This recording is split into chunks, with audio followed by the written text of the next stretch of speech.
حضرت ابو ہریرہ رضی اللہ عنہ فرماتے ہیں کہ رسول اللہ صلی اللہ علیہ وآلہ وسلم نے فرمایا،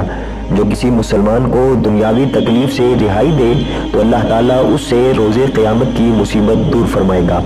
اور جو کسی تنگی والے پر آسانی کرے اللہ دین و دنیا میں اس پر آسانی فرمائے گا، اور جو مسلمان کی پردہ پوشی کرے اللہ دین و دنیا میں اس کی پردہ پوشی فرمائے گا۔ اللہ بندے کی مدد پر رہتا ہے جب تک بندہ اپنے مسلمان بھائی کی مدد پر رہے۔ جو تلاش علم میں کوئی راستہ طے کرے تو اس کی برکت سے اللہ تعالیٰ اس پر جنت کا راستہ آسان فرما دے گا، اور کوئی قوم اللہ کے گھروں میں